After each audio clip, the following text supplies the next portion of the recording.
Welcome to the podcast. If you'd like to listen to an ad-free version of this episode and all of our episodes, then search True Crime Today Premium Plus on Apple Podcasts and press subscribe. That's our premium channel where all of our ad-free and advanced episodes live, all in one place. True Crime Today Premium Plus. Search it on Apple Podcasts and press subscribe. Even try it for 3 days free. The evidence is gone, but the nightmare continues. Welcome to Hidden Killers with Tony Bruschi, featuring former prosecutor and defense attorney Eric Faddis. The trial of Richard Allen, it is slated as of right now to begin on October 14th, 2024. We'll see if that happens. Just around the corner, so jury selection not far off. As we get closer, one of the biggest things that happens in any sort of trial, you have pretrial hearings where a lot of the ins and outs are discussed and confirmed, denied. That's where we're at with this.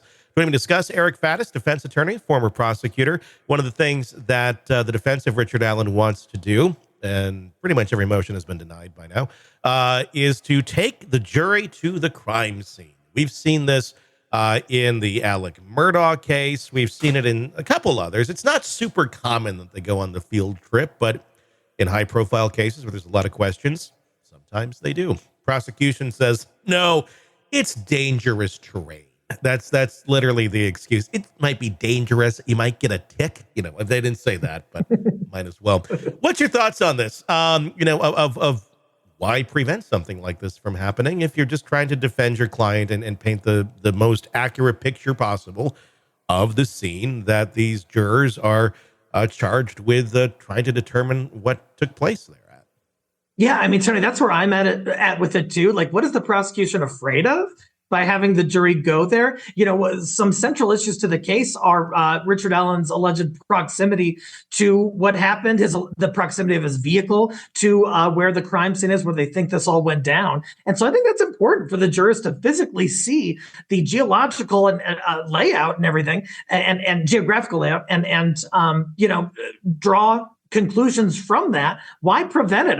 It's just a little bit hard for me to understand. What is it going to help in terms of Richard Allen? I mean, obviously we don't know that, but if you were to speculate, if they were to take them there, okay, here's the railroad track, go down this hill, here's where the bodies were, here's where the stick formation. Oh wait, they can't talk about the stick formation. So you got Odinisms out of it.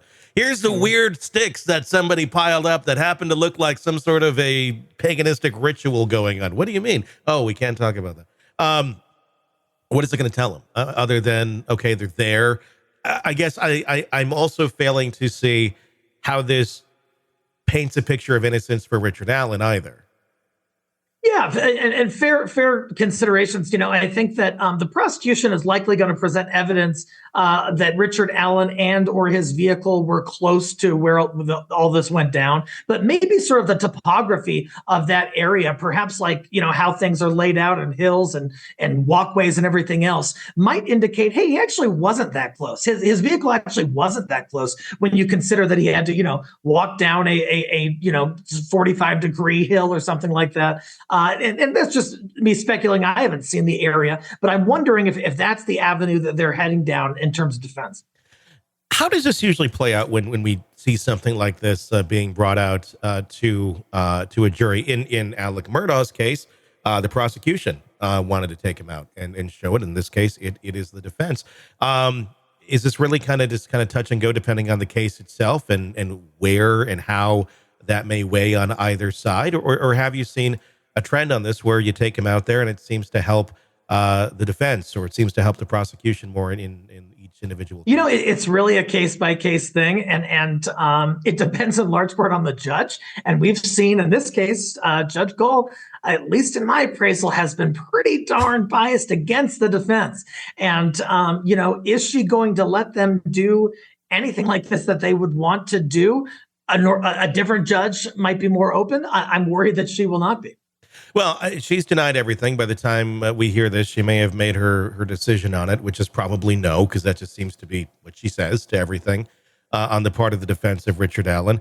But, I mean, who knows? At the end of the day, I mean, it seems like she says no. It's just, it adds to the pile of appellate issues on this case. I mean, at some point, it's almost like, why are we even having this trial unless he gets off on it? Because it's guaranteed to be around 2. Do you feel like there's if he is convicted, it's inevitable he will get another trial based on all of the improprieties that we've seen?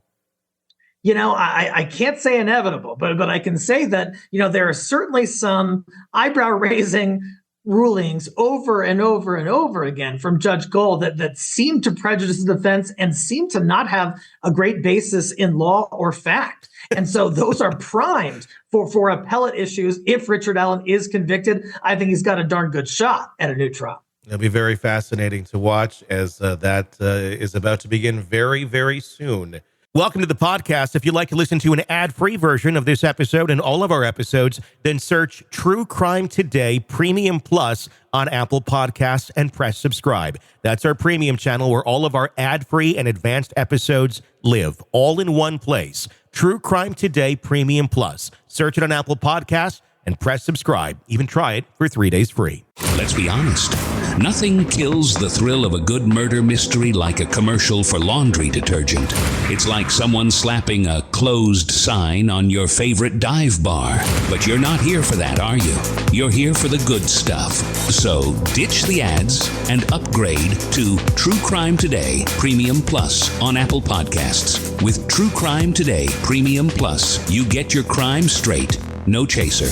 Commercial free with extended interviews and early access. It's like getting the bartender's special when the bar's already closed. Search for True Crime Today Premium Plus on Apple Podcasts. Subscribe and drink it all in.